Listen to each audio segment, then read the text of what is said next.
अपने चैनल एस्ट्रोलिंक में आपका हार्दिक स्वागत करती हूँ। दोस्तों, आज हम बात करेंगे कि लग्नेश अगर चतुर्थ भाव में हो तो उसके क्या फल होते हैं। दोस्तों, हमारे जो प्राचीन ग्रंथ हैं उसमें चाहे बृहत्पराशर होरा शास्त्र हो, सारावली हो या फल दीपिका हो, इन सभी ग्रंथों में लग्नेश के चतुर्थ भाव में होने के बहुत ही अच्छे अच्छे फल बताए गए हैं। दोस्तों, लग्नेश का चतुर्थ भाव में होना ये एक केंद्र और त्रिकोण राजयोग है, क्योंकि जो हमारा लगन होता है वो त्रिकोण भाव कहलाता है, यानी 1, 5 और 9 भाव त्रिकोण भाव कहलाते हैं और 1, 4, 7, 10 ये 4 भाव केंद्र भाव कहलाते हैं। तो जब लग्नेश का चतुर्थ भाव से संबंध होता है तो ये एक केंद्र और त्रिकोण राजयोग बन जाता है। दोस्तों, लग्नेश अगर चतुर्थ भाव में होता है तो ऐसा व्यक्ति बहुत धनी होता है। ऐसे व्यक्ति के पास कई प्रॉपर्टियां होती हैं, कई गाड़ियां होती हैं। ऐसे व्यक्ति को माता पिता का बहुत सुख मिलता है।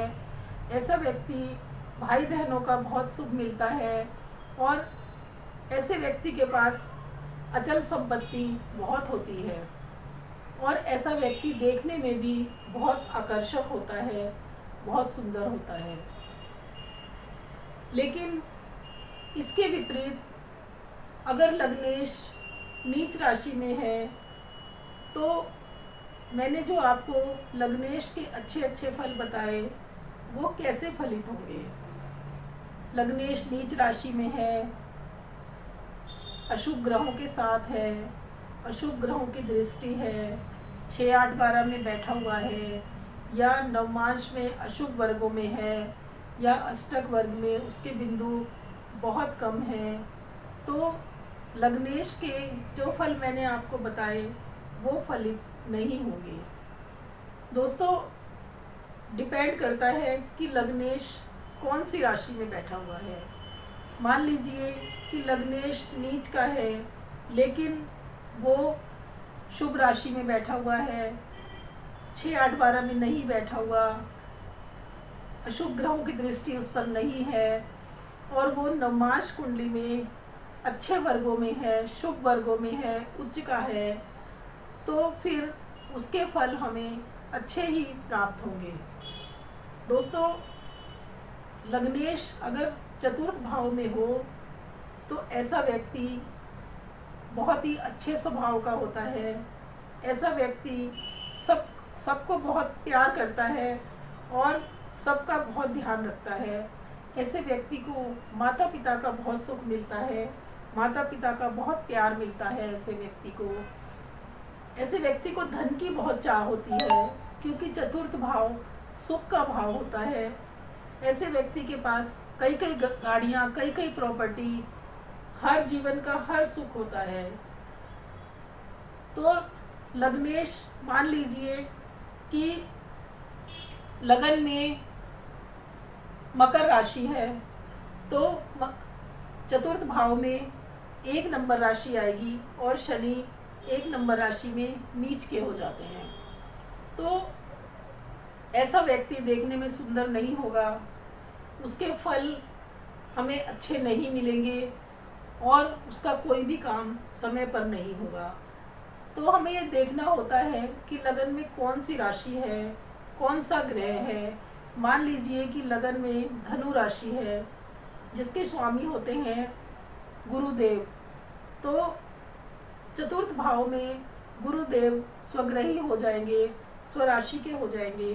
तो ऐसा व्यक्ति देखने में बहुत आकर्षक होगा, बुद्धिमान होगा, पढ़ा लिखा होगा। तो इस तरह से लग्नेश के चतुर्थ भाव में होने के फल बदल जाएंगे। तो दोस्तों, लग्नेश के जो भी मैंने फल बताए आपको अच्छे ये तो हो गए एक अच्छी स्थिति। लेकिन इसके विपरीत अगर लग्नेश पीड़ित है या अशुभ वर्गों में है, अशुभ राशि में है, पाप ग्रहों की दृष्टि है, पाप प्रभाव में है, या नवमांश कुंडली में वो अशुभ वर्गों में है, या फिर अष्टक वर्ग में उसके बहुत कम बिंदु हैं, तो लग्नेश के जो भी फल मैंने आपको बताए वो फलित नहीं होंगे। दोस्तों, जैसा कि मैं हर वीडियो में बताती हूँ कि लग्नेश अगर चतुर्थ भाव में है तो हमें ये देखना होगा कि वो चलित कुंडली में कहीं पंचम भाव में तो नहीं, या फिर कहीं तीसरे भाव में तो नहीं। अगर इस तरह की पोजीशन है, इस तरह की स्थिति है, तो वो लग्नेश हमें पंचम भाव के या तीसरे भाव के ही फल देगा। इसलिए कोई भी स्थिति देखने से पहले हमें चलित कुंडली को भी देखना होता है। दोस्तों, लग्नेश अगर चतुर्थ भाव में हो और उसकी पोजीशन अच्छी है, वो हर तरह से शुभ है, तो उसके बहुत ही अच्छे फल प्राप्त होते हैं। लेकिन अगर लग्नेश खराब स्थिति में है, उस पर पाप ग्रहों का प्रभाव है, या वो खराब स्थिति में है, तो ऐसे फिर हमें उसके अच्छे फल प्राप्त नहीं होंगे। तो दोस्तों, ये था आज का वीडियो। दोस्तों, अगर आपको ये वीडियो अच्छी लगी हो तो इसे लाइक कीजिए, सब्सक्राइब कीजिए और शेयर कीजिए। धन्यवाद।